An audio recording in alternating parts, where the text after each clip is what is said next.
Hello दोस्तों, education of अंश परिवार की तरफ से सभी भाइयों बहनों को नमस्कार। दोस्तों, आज हम लेके आए हैं आपके लिए सीडीपी का chapter number 8, language and thoughts, यानी भाषा और चिंतन।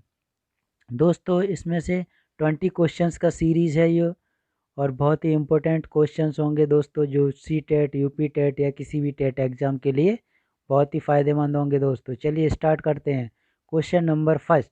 क्वेश्चन नंबर फर्स्ट है, चिंतन में के सूचना प्रक्रमण सिद्धांत में निम्नलिखित चरण आते हैं। फर्स्ट है, ई पॉइंट है प्रतिक्रिया क्रियान्वयन, प्रतिक्रिया चयन, सी है पूर्व प्रक्रमण, या डी है श्रेणीकरण।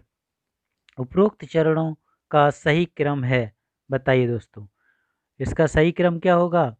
ए पॉइंट है BCBDCA, सेकेंड है CADB, या फिर थर्ड पॉइंट है CBDA, या फिर फोर्थ पॉइंट है CDBA। बताइए इसका राइट आंसर क्या है दोस्तों? इसका राइट आंसर होगा 4 नंबर।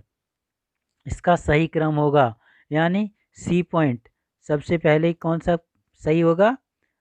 सबसे पहले सही होगा थर्ड, यानी ये हमारा फर्स्ट नंबर पे आएगा पूर्व प्रक्रमण। उसके बाद डी नंबर, ये सेकंड होगा, ये होगा श्रेणीकरण। उसके बाद थर्ड नंबर पे हमारा आएगा बी, यानी प्रतिक्रिया चयन। उसके बाद लास्ट में आएगा फोर्थ नंबर प्रतिक्रिया क्रियान्वयन। ये हमारा राइट आंसर होगा 4 number. Next question, question number second है, भाषा में अर्थ की सबसे छोटी इकाई है। बताइए दोस्तों, अर्थ की सबसे छोटी इकाई होगी कौन सी होगी? स्वनिम होगी, बी है संकेत प्रयोग विज्ञान, या वाक्य, या फिर रूपिम। बताइए इसका राइट आंसर क्या होगा दोस्तों? इसका राइट आंसर होगा स्वनिम। भाषा के अर्थ में सबसे छोटी इकाई क्या होगी? स्वनिम होगी। ये स्वनिम क्या होता है दोस्तों? स्वनिम क्या होता है?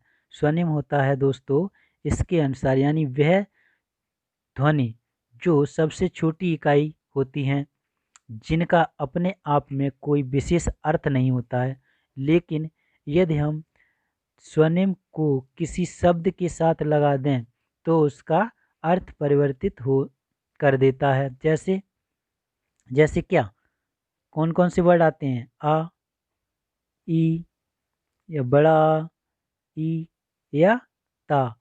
यानी वर्डमाला में जितने भी वर्ड होते हैं वो सब क्या कहलाते हैं? स्वनिम होते हैं। यानी ये भाषा की ध्वनि की सबसे छोटी इकाई कहलाती है। और सेकंड हमारा क्या है? सेकंड है रूपिम। रूपिम में क्या होता है? रूपिम शब्द का सबसे छोटा रूप होता है।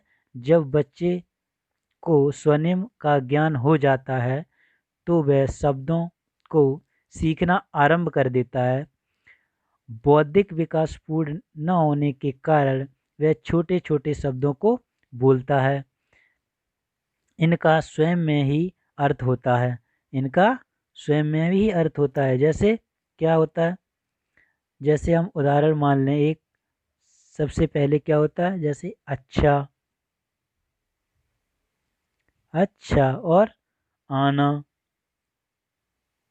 आना, जाना, और क्या होता है? तबला, आँख, कान, नाक। यानी ये छोटे छोटे वर्ड जो ये क्या कहलाते हैं? सॉरी, ये रूपिम कहलाते हैं। तो दोस्तों, भाषा के अर्थ की सबसे छोटी इकाई क्या होगी? स्वनिम होगा। यानी हमारा इसका फर्स्ट आंसर हो, ये राइट होगा। नेक्स्ट क्वेश्चन है था, फा और चा ध्वनियाँ हैं। बताइए क्या है? स्वनिम है, रूपिम है, लेखिम है, या फिर शाब्दिम है। बताइए इसका राइट आंसर क्या होगा? इसका भी राइट आंसर स्वनिम होगा, क्योंकि वर्णमाला के सबसे छोटे, यानी ध्वनि की सबसे छोटी इकाई वर्ड ही कहलाती है। तो जितने भी अक्षर आएंगे वो क्या हो जाएंगे? स्वनिम कहलाएंगे।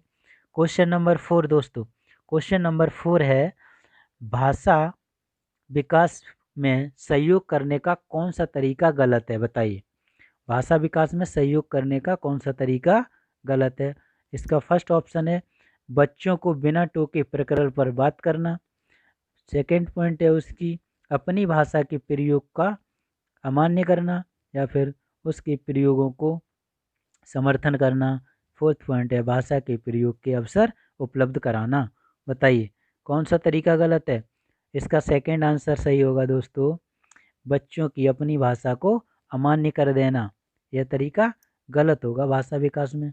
Next question, question number 5। एक बच्चा अपनी मातृभाषा सीख रहा है, वह दूसरा बच्चा वही भाषा द्वितीय भाषा के रूप में सीख रहा है, तो दोनों निम्नलिखित में से कौन सी समान प्रकार की त्रुटि कर सकते हैं? बताइए कौन सी समान प्रकार की त्रुटि कर सकते हैं? अधिकाधिक सरलीकरण या सामान्यीकरण या विकासात्मक या अत्यधिक संशुद्धता। बताइए इसका राइट आंसर क्या होगा? इसका राइट आंसर होगा दोस्तों विकासात्मक। दोनों ही बच्चे विकासात्मक त्रुटि कर सकते हैं। नेक्स्ट क्वेश्चन दोस्तों, क्वेश्चन नंबर 6 है ध्वनि संबंधी जागरूकता निम्नलिखित में से किस क्षमता से संबंधित है? बताइए ध्वनि संबंधी जागरूकता किस क्षमता से संबंधित है दोस्तों? फर्स्ट नंबर है ध्वनि संरचना पर चिंतन करना व उसमें हेरफेर करना। सेकंड है सही बात धारा प्रवाह, सही वह धारा प्रवाह बोलना या जानना समझना व लिखना। व्याकरण के नियमों में दक्ष होना। बताइए दोस्तों ध्वनि संबंधी जागरूकता से किस क्षमता में संबंधित है? बताइए कौन सी क्षमता संबंधित है ध्वनि संबंधी जागरूकता से? दोस्तों ये होगा थर्ड नंबर जानना समझना व लिखना। नेक्स्ट क्वेश्चन, क्वेश्चन नंबर 7 दोस्तों, क्वेश्चन नंबर 7 है अल्बर्ट बंडूरा के सामाजिक अधिगम सिद्धांत के अनुसार निम्न में से कौन सा सही है? बताइए दोस्तों। फर्स्ट नंबर है लेख अनिवार्य है, खेल अनिवार्य है और उसे विद्यालय में प्राथमिकता दी जानी चाहिए। सेकंड है बच्चों के सीखने के लिए प्रतिरूपण मॉडलिंग एक मुख्य तरीका है। थर्ड पॉइंट है अनसुलझा संकट बच्चों को नुकसान पहुंचा सकता है। या फोर्थ नंबर है संज्ञानात्मक विकास सामाजिक विकास से स्वतंत्र है। बताइए इसका राइट आंसर क्या होगा दोस्तों? क्वेश्चन नंबर 7 का राइट आंसर, इसका राइट आंसर होगा संज्ञानात्मक विकास सामाजिक विकास से स्वतंत्र है। ये एल्बर्ट बंडूरा के सामाजिक अधिगम सिद्धांत के अनुसार सही है। क्वेश्चन नंबर 8 दोस्तों, 8 नंबर है आर्यव तर्क देता है कि भाषा विकास व्यक्ति की नैसर्गिक प्रवृत्ति से प्रभावित होता है, जबकि सोनाक्षी महसूस करती है कि यह परिवेश से प्रभावित होता है। आर्यव और सोनाक्षी के बीच यह चर्चा किस विषय में है? बताइए। फर्स्ट है चुनौतीपूर्ण तथा संवेदनशील भावना, या स्थिरता तथा अस्थिरता पर बहस, या सतत तथा असत अधिगम। फोर्थ नंबर है प्रकृति तथा पालन पोषण पर वाद विवाद। बताइए दोस्तों इसका राइट आंसर क्या होगा? राइट आंसर है सेकंड नंबर स्थिरता तथा अस्थिरता पर बहस। नेक्स्ट क्वेश्चन, क्वेश्चन नंबर 9 है भारत में अधिकांश कक्षाएं बहुभाषी होती हैं, इसे शिक्षक द्वारा रिक्त स्थान के रूप में देखा जाना चाहिए। बताइए किस रूप में देखा जाना चाहिए? परेशानी, समस्या, संसाधन या बाधा। बताइए किस रूप में देखा जाना चाहिए? इसका राइट आंसर है दोस्तों संसाधन के रूप में देखा जाना चाहिए। Next question, question number 10, question number 10 है दोस्तों भाषा में भारत में भाषिक विभिन्नता बहुत है। इस संदर्भ में विशेषकर कक्षा फर्स्ट और सेकंड के प्राथमिक स्तर पर बहुभाषिक कक्षाओं के बारे में सर्वदा उपयुक्त कथन चुनिए। बताइए दोस्तों। फर्स्ट पॉइंट है विद्यालय में उन्हीं बच्चों को प्रवेश दिया जाए जिनकी मातृभाषा वही हो जो शिक्षा के लिए अपनाई जा रही हो। सेकंड पॉइंट है शिक्षक को सभी भाषाओं का सम्मान करना चाहिए और सभी भाषाओं में अभिव्यक्ति के लिए बच्चों को प्रोत्साहित करना चाहिए। नेक्स्ट पॉइंट है, नेक्स्ट थर्ड पॉइंट है, बच्चों कक्षा में मातृभाषा का उपयोग करते हैं, अध्यापक को उनकी उपेक्षा करनी चाहिए। फोर्थ पॉइंट है, शिक्षार्थियों को अपनी मातृभाषा यानी स्थानीय भाषा का प्रयोग करने पर दंडित करना चाहिए। बताइए दोस्तों, इसका राइट आंसर क्या होगा? क्वेश्चन नंबर 10 का राइट आंसर है दोस्तों, कक्षा को शिक्षक को सभी भाषा का सम्मान करना चाहिए और सभी भाषाओं में अभिव्यक्त के लिए बच्चों को प्रोत्साहित करना चाहिए। ये इसका राइट आंसर होगा दोस्तों। क्वेश्चन नंबर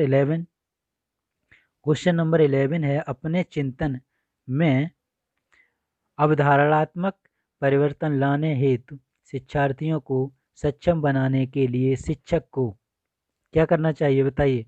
फर्स्ट ऑप्शन है दोस्तों, उन बच्चों को पुरस्कार देना चाहिए जिन्होंने अपने चिंतन में परिवर्तन किया है।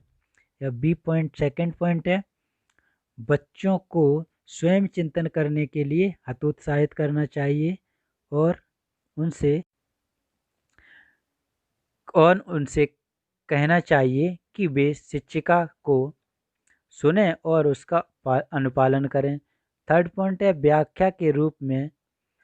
व्याख्यान के रूप में व्याख्या प्रस्तुत करनी चाहिए या फिर स्पष्ट और आश्वस्त करने वाली व्याख्या देनी चाहिए तथा शिक्षार्थियों के साथ चर्चा करनी चाहिए। बताइए दोस्तों, इसका राइट आंसर क्या होगा? क्वेश्चन नंबर 11 का राइट आंसर होगा दोस्तों 4 नंबर, यानी स्पष्ट और आश्वस्त करने वाली व्याख्या देनी चाहिए तथा शिक्षार्थियों के साथ चर्चा करनी चाहिए। नेक्स्ट क्वेश्चन नंबर 12 दोस्तों, यदि किसी बालक द्वारा अभिव्यक्त के लिए प्रयुक्त भाषा वाक्य संरचना की दृष्टि से तो सही है किंतु अर्थ की दृष्टि से गलत है, तो इसे सुधारने के लिए आप क्या करेंगे? बताइए दोस्तों, के बारे में उसके साथी से ज्ञात करने के लिए कहेंगे। फोर्थ पॉइंट है, उसकी शिकायत उसके अभिभावक से करेंगे और उसके अभिभावक यह सलाह देंगे कि अपने बच्चे को बोलना सिखाएं। बताइए, इसका राइट आंसर क्या होगा दोस्तों? क्वेश्चन नंबर 12 का राइट आंसर है सेकंड नंबर, उसे स्वयं उन वाक्यों को सही से बोलकर बताएंगे। नेक्स्ट क्वेश्चन नंबर 13 दोस्तों, क्वेश्चन नंबर 13 है, निम्नलिखित में से कौन से युग्म के सही होने की संभावना सबसे कम है? बताइए, कौन से युग्म के सही होने की संभावना सबसे कम है? फर्स्ट पॉइंट है, बच्चे भाषा के बारे में निश्चित ज्ञान के साथ प्रवेश करते हैं, ये चौमुस्की के अनुसार। सेकेंड पॉइंट है, भाषा और विचार प्रारंभ के दो भिन्न गतिविधियां हैं, ये वाइगोत्स्की के अनुसार सही। और थर्ड पॉइंट है, भाषा विचार पर आधारित है, पियाजे के अनुसार। ये हो सकता है दोस्तों सबसे कम संभावित, यानी ये गलत हो सकता है। और फोर्थ पॉइंट है, भाषा वातावरण में एक उद्दीपक है, यानी BF स्किनर के अनुसार ये सही है। यानी इसका राइट आंसर क्या होगा दोस्तों? क्वेश्चन नंबर 13 का राइट आंसर क्या होगा? थर्ड नंबर होगा, भाषा विचार पर आधारित है। ये जीन पियाजे के अनुसार सही नहीं है। भाषा क्या था, जीन पियाजे ने क्या दिया था? संज्ञानात्मक विकास पर आधारित हो सकती है भाषा, ये संज्ञानात्मक विकास दिया था जीन पियाजे ने, इसलिए ये क्वेश्चन सही होगा। इस क्वेश्चन का राइट आंसर थर्ड नंबर।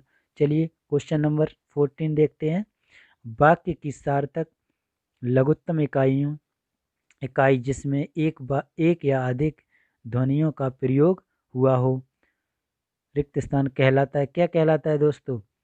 रूपिम कहलाता है, वाक्यांश कहलाता है, मुहावरा या स्वनिम? बताइए क्या कहलाता है?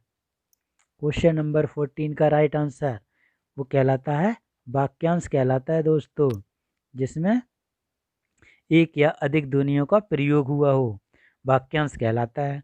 क्वेश्चन नंबर 15, निम्नलिखित में कौन सा तरीका भाषा सिखाने का साधन है? बताइए, कौन सा तरीका भाषा सीखने का साधन है? कहानी सुनना, प्रश्नोत्तर के माध्यम से, या अनुकरण द्वारा, या उपरोक्त सभी? क्वेश्चन नंबर 15 का राइट आंसर बताइए दोस्तों।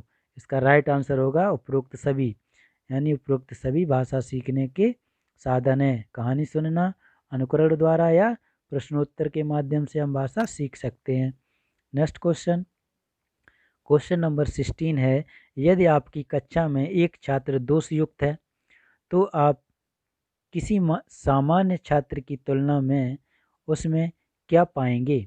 बताइए। फर्स्ट नंबर, उस छात्र का अपने स्वर पर नियंत्रण नहीं है, वह छात्र में अन्य छात्रों की तुलना में अधिक बोलता है, भाषा दोष के कारण वह अधिक शैक्षिक उपलब्धियां हासिल करता है, या फिर वह कक्षा में किसी अन्य छात्र से पिछड़ा नहीं है। बताइए, इसका राइट आंसर क्या होगा? दोस्तों, इसका राइट आंसर होगा क्वेश्चन नंबर 16 का फर्स्ट नंबर, वह छात्र, उस छात्र का अपने स्वर पर नियंत्रण नहीं है, यही इसका राइट आंसर होगा। नेक्स्ट क्वेश्चन, क्वेश्चन नंबर 17, चिंतन के संदर्भ में निम्नलिखित कथनों पर विचार कीजिए। ए पॉइंट है, चिंतन का संबंध वास्तविकता से होता है। बी पॉइंट है, चिंतन तर्क प्रधान होता है। या फिर सी पॉइंट है, चिंतन के लिए किसी समस्या का होना आवश्यक नहीं है। उपरोक्त में से कौन सा कथन सत्य है? बताइए। क्वेश्चन नंबर 17 का राइट आंसर केवल ए सही है, केवल बी सही है, या केवल सी सही है, या ये सभी सही हैं? दोस्तों, इसका राइट आंसर है ये सभी सही हैं, क्योंकि चिंतन के बारे में ये सभी विचार सही हैं। नेक्स्ट क्वेश्चन, क्वेश्चन नंबर दोस्तों अगला कौन सा होगा? क्वेश्चन नंबर 18, किसी बच्चे के चिंतन में आयु के बढ़ने के साथ साथ किसकी प्रधानता बढ़ती है? बताइए। तर्क की, सामान्यीकरण की, आत्मकेंद्रीकरण की, या फिर जीववाद की? बताइए दोस्तों, इसका राइट आंसर क्या होगा? क्वेश्चन नंबर 18 का राइट आंसर है तर्क की, यानी बच्चे के बढ़ने के साथ साथ, उसकी आयु बढ़ने के साथ साथ उनका चिंतन में तर्क की प्रधानता होती है। नेक्स्ट क्वेश्चन, क्वेश्चन नंबर 19, यदि पृथ्वी पर वर्षा होना सदा के लिए रुक जाए तो इसका परिणाम क्या होगा? इस प्रकार के प्रश्नों के उत्तर के लिए रिक्त स्थान की आवश्यकता पड़ती है। बताइए, किसकी आवश्यकता पड़ती है? अभिसारी चिंतन की, समस्या समाधान की, सृजनात्मक चिंतन की, या सामान्य चिंतन की? क्वेश्चन नंबर 19 का राइट आंसर क्या होगा दोस्तों? बताइए। इसका राइट आंसर होगा सृजनात्मक चिंतन की आवश्यकता पड़ती है। नेक्स्ट क्वेश्चन, क्वेश्चन नंबर 20 दोस्तों, ये हमारी सीरीज का लास्ट क्वेश्चन है दोस्तों। यदि किसी व्यक्ति के पास 5 आम हैं, इसमें से वह 2 आम अपने एक मित्र को तथा 1 आम अपनी पत्नी को देता है, तो उसके पास कितने आम शेष बचेंगे? इस प्रकार के प्रश्नों के उत्तर के लिए जिस चिंतन की आवश्यकता होती है उसे कहा जाता है, क्या कहा जाता है दोस्तों? बताइए। अभिसारी चिंतन, सृजनात्मक चिंतन, मूल्यांकन चिंतन, या आलोचना? बताइए। क्वेश्चन नंबर 20 का राइट आंसर क्या होगा? इसका राइट आंसर है अभिसारी चिंतन। दोस्तों, ये था हमारा आज का क्वेश्चन सीरीज। अगर हमारा वीडियो आपको पसंद आ रहा है तो लाइक करें एंड शेयर करें, और चैनल को सब्सक्राइब करें और बेल आइकन को अवश्य दबाएं, ताकि आने वाली वीडियो का नोटिफिकेशन आपको मिल सके। दोस्तों, हर रोज़ 5 बजे हमारा आपको वीडियो प्राप्त हो जाएगा। थैंक यू दोस्तों।